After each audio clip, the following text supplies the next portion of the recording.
Hi, welcome back to another episode of Geekified. I'm your host, Chris. Now, if you're a nerd, a geek, or even just into comic books, into movies, TV, film, I can guarantee you there's one thing that you're doing this weekend is going to see the Batman.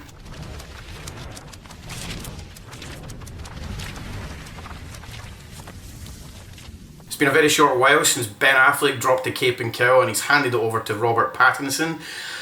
Now we have Matt Reeves as a director, coming from films like Planet of the Apes and giving a very different take on the whole Batman style. This film is very film noir. It's very, very dark, very, very grungy, which you've seen from the trailer. The trailer was such a big step from all the previous Batman projects that we've seen before, but oh my god, was it good.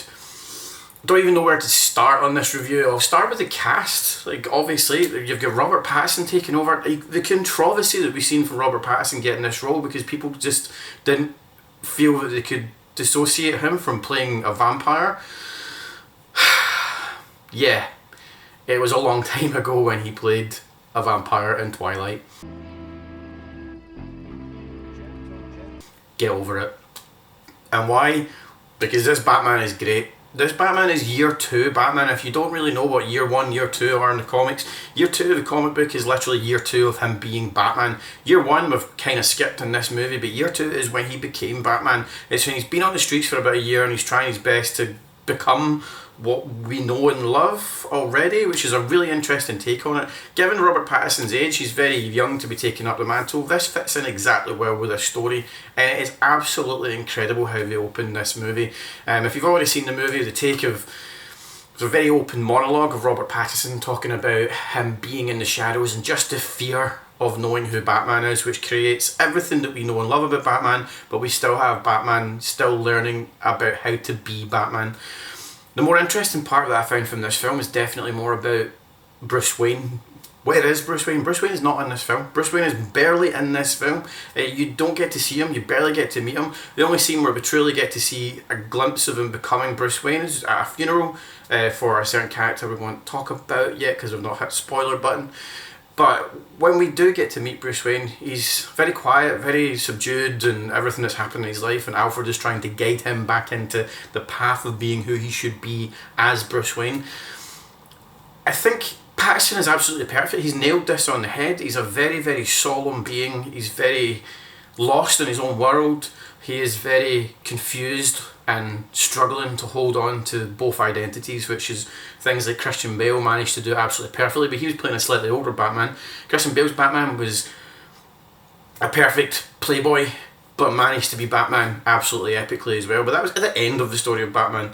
We're talking about right at the beginning, we're talking about right at the earth of Batman where he starts up and becomes who he is.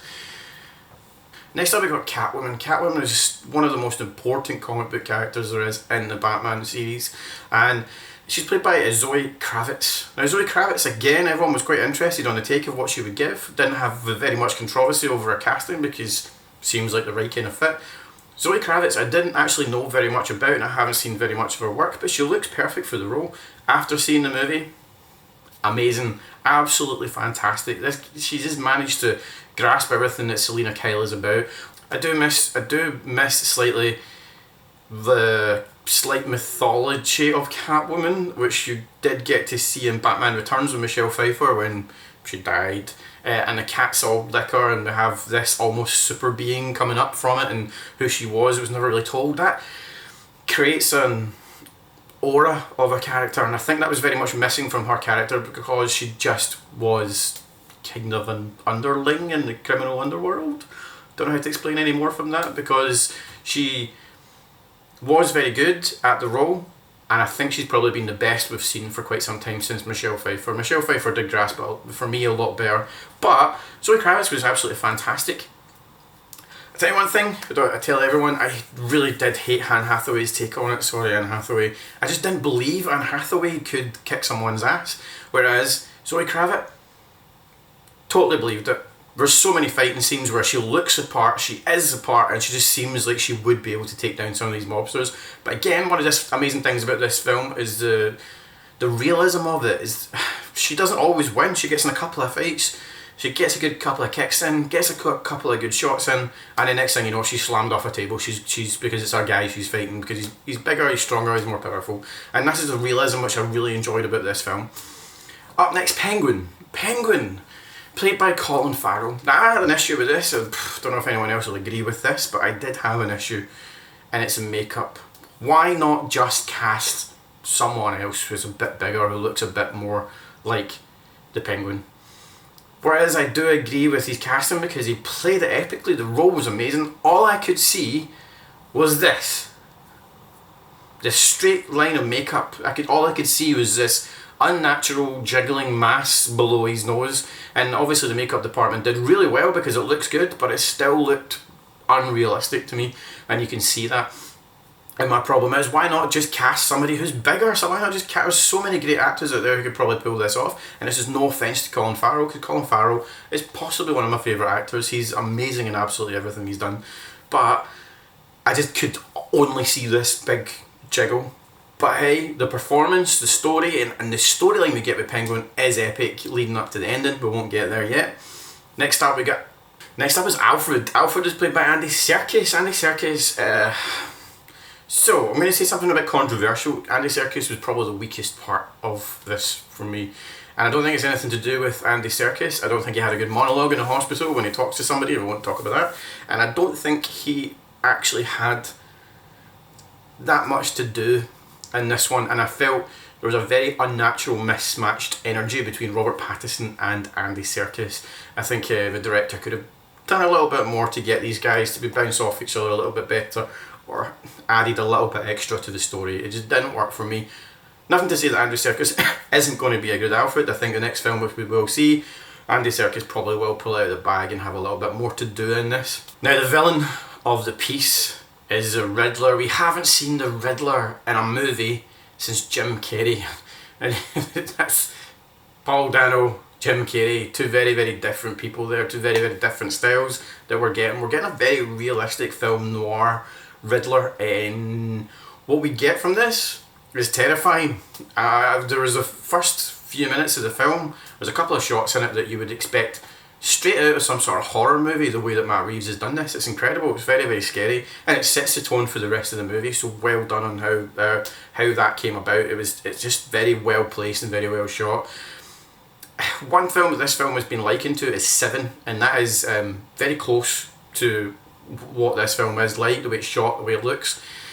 Almost doesn't feel like a superhero movie for so many different parts of it. It's very, very strange how we're getting a Batman movie but having it so dark. But again, it's very much like the comics. Anyone who reads the comics is going to know that this is exactly like DC Comics. It's dark, it's gritty, it's not happy, it doesn't have all that Marvel gloss that you see in absolutely everything you get from Marvel. This is some really dark stuff that's happening in this film, and for me, it's fantastic. Paul Dano plays this exceptionally. Paul Dano, we don't get to see a lot from him for obvious reasons. We can see in the poster and the trailer, he's basically has a mask on, and you don't see him at all. It's a lot of physical movements from him and a lot of the voice of how he's portraying it, and I am not joking, it is some of the creepiest shit that I have seen for some time in any sort of superhero movie, but enjoyable just beyond belief. It is played so well and the character is so good, and it leads us all the way through the film. It's like he is constantly there. You constantly feel that there's something about the Riddler is going to pop back up.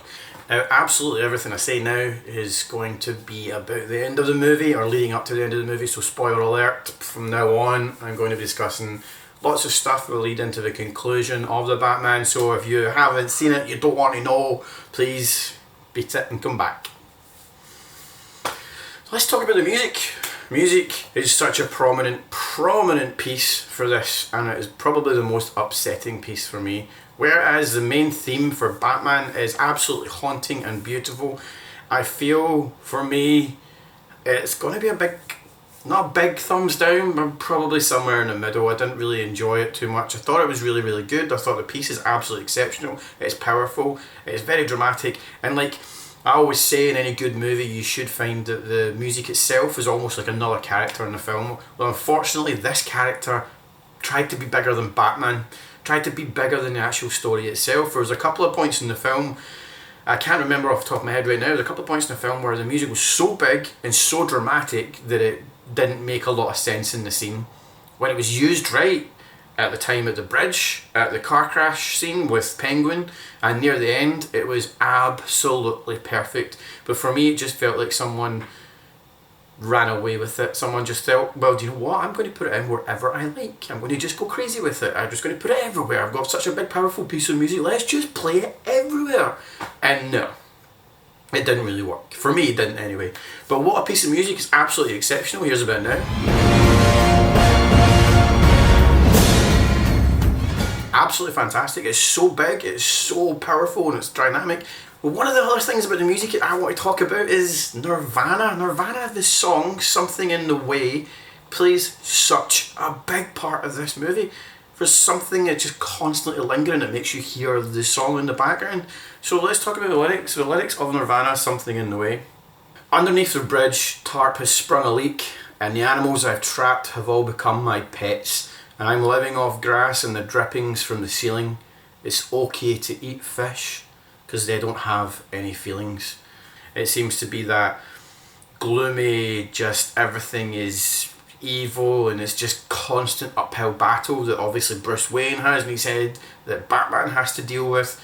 And one of the most haunting parts that I've seen in the movie at the end for me was Penguin, because obviously Penguin, again spoiler alert if you've not seen this, Penguin stands taking power after Marconi has fallen, and he takes power and he's standing outside where he looking over the city of Gotham, just with a glint in his eye saying that this belongs to him now and he's going to take it over, which is obviously leading into the next film.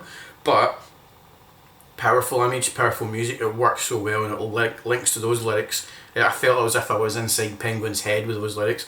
But Nirvana song, Something in the Way, just seems to just work so well. It worked in the trailer right at the start, and the lingering parts of the song throughout the movie was absolutely perfect. And now it has to be my absolute favourite part of the movie, and it's one of my favourite parts ever since I was a Batman fan as a kid, is the Batmobile. What a beast! This is a monster of a car, and it's one of the most powerful and exciting character entrances that I have seen in some time, and I am comparing the Batmobile to a character. It is a character, it's its own thing, it's its own right. There's Batman and there's a Batmobile, fight me on it. But the Batmobile, its entrance, which you get to see the car when it's sitting in the lane and you just hear that rumble, and it's so dark you can't see anything until the engine flicks on and there's this amazing green glare that's across the back. That's all you get to see, and you get to have this rumble, and then next thing you know you get a shot from the back and you see that engine powered up and it's just green flames everywhere. It's amazing. And the car scene, oh wow, it's amazing. Honest to God, that Penguin car scene, I cannot wait to go back to the cinema just to see that scene. It was phenomenal. Just honestly, please, let's talk about it in the comics. Tell me what you think. One thing I'm going to say, another couple of things about the cinematography of the film. The cinematography of the film was exceptional. It was mind blowing. It was like stunning the way they captured everything. But you're not fooling me with this volume. It's used in Star Wars. It's used in Boba Fett and the Mandalorian. These big screens.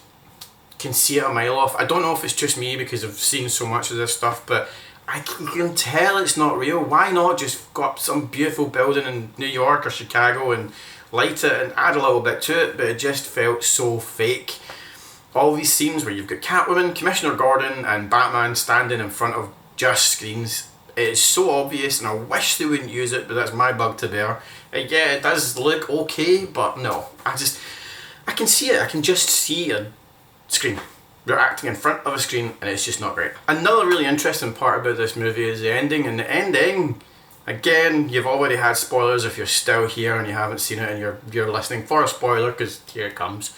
Now in the end, obviously, Batman fails a bit. Batman doesn't win this battle with the Riddler. Yeah, he does manage to get him captured. Yeah, he does manage to put him in jail, but he doesn't win. The Riddler manages to destroy massive seaports of Gotham. The walls come crumbling and it floods nearly everywhere, and I'm assuming it's going to kill hundreds of people in Gotham City. So Batman kind of lost, but yeah, he was a beacon of hope in the end, and he did manage to help everyone and rescue everyone and do these little bits at the end to save people, but he still lost. And I think for me that's one of the most important things about this film. This is a dark, dark film. This is very dark. It's not kid friendly. It's very, very bleak. but it works because it really shows you who Batman is in Batman. Yeah, he can't save the day, he can't always win, and he's still learning to become who he is, which I think is going to develop in the next film. And obviously that leads me into the final scene. Oh! Now, if you haven't seen it already and you haven't seen the leaks, you will know that a certain young Barry Keoghan was leaked from today, easily 100 odd days ago, that he was actually in the film as Officer Merkel. No, we know that's a fake. You can't have someone like Barry Keoghan come in and play Officer Merkel. No, doesn't work. And then it was also changed to Unseen Arkham Prisoner. Also doesn't work. You're not fooling anyone, because we are certain he's playing the Joker. Barry Keoghan, 100% playing the Joker. Now, me and the other host Mark, who went to see it, we both said at the end of it, yeah, it's him. We're confident it's him. It's definitely 100% get Barry Keoghan. You can tell it's him. The Irish twang also came through as well, so we knew it was him. But what was with his cheeks? Now, I flung up this picture to Mark just to discuss like what he thought if this was actually just his face, because when Barry Keoghan does smile, he does have quite a kind of bigger nose and really big cheeks, which is perfect for playing the Joker. Now, I hope that is what it is and they're not doing any weird things with his face, and I hope it's just him. But yeah, so it looks like, was the Joker behind this all along? Was the Joker the one that was working with the Riddler? Did the Joker plan this, or is the planning beginning now? Get in the comments and talk to us. We want to know, I want to know, I want to discuss this. What next? So we've now got the Joker, we've now got the Riddler, and probably God knows who else sitting in Arkham Asylum planning what's going to go down. The Catwoman is out of the picture, she has left Gotham. We've got the Penguin taking up stature, taking over the city. What I want to see next, what I want to see in the sequel to the Batman, has to be the Joker and the Riddler. And it has to be something to do with Arkham Asylum. With the news that Arkham Asylum is going to be tied into some sort of TV show from Matt Reeves, and Gotham City PD being another TV show, who knows where the film series is going to go, because I really want one. We need another sequel to this. You can't give us the Joker at the end and give us nothing else. We need to see this.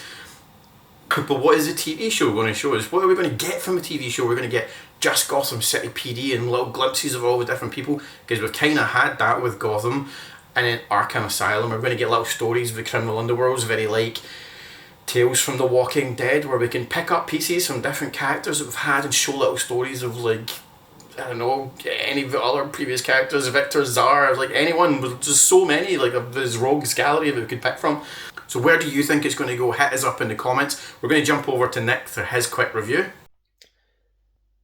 My initial reaction to the new Batman movie was I absolutely loved it. Matt Reeves deserves every single piece of credit that is going to go his way from the fan base for what he's achieved with this movie. Gone is what we typically expect from Batman, which is a 2-hour punch 'em up style superhero movie, and we get a beautifully woven 3-hour detective noir style crime and detective story. Robert Pattinson's Batman is so far removed from what we normally associate with Bruce Wayne, which is an older, confident in his abilities, billionaire playboy, and we get a truly broken and hurt individual who's so intent is to fight crime in the streets of Gotham. The cinematography of this film deserves equal praise, as we get a truly dark and bleak Gotham City, and the fact that not one piece of this movie happens at daytime compacts on the helplessness that is felt throughout the whole city, and it looks like it's been ripped out of the Arkham video games, which is equally as impressive. Paul Dano's Riddler is amazing, and it is not what you'd typically expect. Gone is a comedic side character that we tend to see from the animated series and from other incarnations on the big screen, and we get a cold, calculated serial killer. Zoe Kravitz deserves to be up there with Michelle Pfeiffer for her portrayal as Catwoman, and Colin Farrell's Penguin is also very, very well done, and I cannot wait to see how his character progresses later on in future spin-offs that are rumoured, or a sequel which will maybe lean towards more the No Man Land story, or hopefully we might see something like the Court of Owls in the future. Overall, this film is a 10 out of 10, and I cannot wait to see what else Matt has up his sleeve for a sequel. And if you haven't seen it already, I truly, truly recommend going to see it as soon as you physically can. So where do you think it's going to go? Where do you think the sequel for the Batman will hit off? What did you think of the Batman? It was a very different film, and I'm sure there's going to be people who just didn't like it. But tell us in the comments. I hope you enjoyed this video, and we can do this all day.